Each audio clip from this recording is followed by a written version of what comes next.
And welcome to week 5 of a year of wisdom. Let's get to reading. For the second month, we will be in the HCSB version.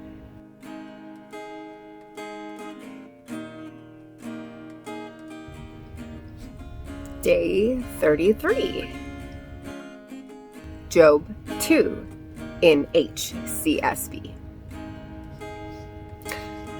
One day, the sons of God came again to present themselves before the Lord, and Satan also came with them to present himself before the Lord. The Lord asked Satan, "Where have you come from?" "From roaming through the earth," Satan answered him, "and walking around on it." Then the Lord said to Satan, "Have you considered my servant Job? No one else on earth is like him, a man of perfect integrity, who fears God and turns away from evil. He still retains his integrity, even though you incited me against him to destroy him without just cause." "Skin for skin," Satan answered the Lord. "A man will give up everything he owns in exchange for his own life. But stretch out your hand and strike his flesh and bones, and he will surely curse you to your face." "Very well," the Lord told Satan. "He's in your power. Only spare his life." So Satan left the Lord's presence and infected Job with terrible boils from the sole of his foot to the top of his head. Then Job took a piece of broken pottery to scrape himself while he sat among the ashes. His wife said to him, "Do you still retain your integrity? Curse God and die." "You speak as a foolish woman speaks," he told her. "Should we accept only good from God and not adversity?" Throughout all this, Job did not sin in what he said. Now, when Job's 3 friends, Eliphaz the Temanite, Bildad the Shuhite, and Zophar the Naamathite, heard about all this adversity that had happened to him, each of them came from his home. They met together to go and sympathize with him and comfort him. When they looked from a distance, they could barely recognize him. They wept aloud, and each man tore his robe and threw dust into the air and on his head. Then they sat on the ground with him 7 days and nights. But no one spoke a word to him, because they saw that his suffering was very intense. Proverbs 2.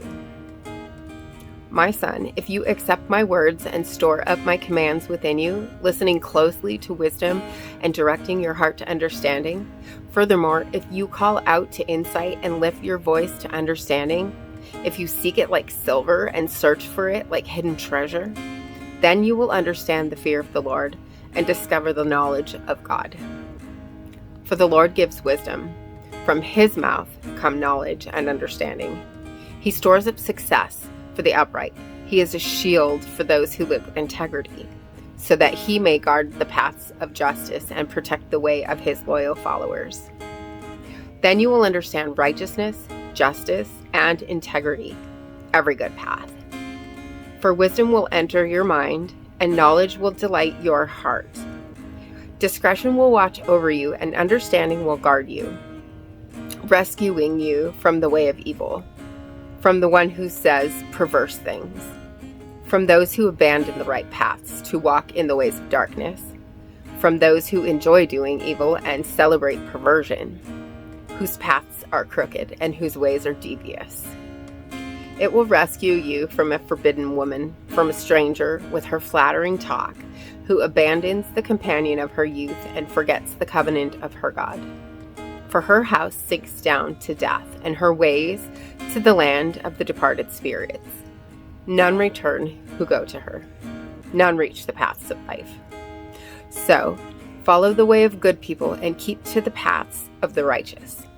For the upright will inhabit the land, and those of integrity will remain in it. But the wicked will be cut off from the land, and the treacherous uprooted from it. Ecclesiastes 2. I said to myself, "Go ahead, I will test you with pleasure. Enjoy what is good," but it turned out to be futile. I set about laughter. It is madness, and about pleasure, what does this accomplish? I explored with my mind how to let my body enjoy life with wine and how to grasp folly, my mind still guiding me with wisdom, until I could see what is good for people to do under heaven during the few days of their lives. I increased my achievements. I built houses and planted vineyards for myself. I made gardens and parks for myself and planted every kind of fruit tree in them. I constructed reservoirs of water for myself from which to irrigate a grove of flourishing trees. I acquired male and female servants and had slaves who were born in my house. I also owned many herds of cattle and flocks, more than all who were before me in Jerusalem. I also amassed silver and gold for myself and the treasure of kings and provinces. I gathered male and female singers for myself and many concubines, the delights of men. So I became great and surpassed all who were before me in Jerusalem. My wisdom also remained with me. All that my eyes desired, I did not deny them. I did not refuse myself any pleasure, for I took pleasure in all my struggles. This was my reward for all my struggles. When I considered all that I had accomplished and what I had labored to achieve, I found everything to be futile and a pursuit of the wind. There was nothing to be gained under the sun. Then I turned to consider wisdom, madness, and folly, for what will the man be like who comes after the king? He will do what has already been done. And I realized that there is an advantage to wisdom over folly, like the advantage of light over darkness. The wise man has eyes in his head, but the fool walks in darkness. Yet I also knew that one fate comes to them both. So I said to myself, what happens to the fool will also happen to me. Why then have I been overly wise? And I said to myself that this is also futile. For just like the fool, there's no lasting remembrance of the wise man, since in the days to come both will be forgotten. How is it that the wise man dies just like the fool? Therefore, I hated life because the work that was done under the sun was distressing to me. For everything is futile and a pursuit of the wind. I hated all my work that I labored at under the sun because I must leave it to the man who comes after me. And who knows whether he will be a wise man or a fool. Yet he will take over all my work that I labored at skillfully under the sun. This too is futile. So I began to give myself over to despair concerning all my work that I had labored at under the sun. When there is a man whose work was done with wisdom, knowledge, and skill, and he must give his portion to a man who has not worked for it, this too is futile and a great wrong. For what does a man get with all his work and all his efforts that he labors at under the sun? For all his days are filled with grief, and his occupation is sorrowful. Even at night his mind does not rest. This too is futile. There's nothing better for man than to eat, drink, and enjoy his work. I have seen that even this is from God's hand, because who can eat and can enjoy life apart from him?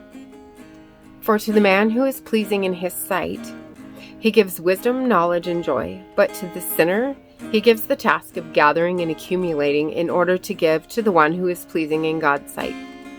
This too is futile and a pursuit of the wind.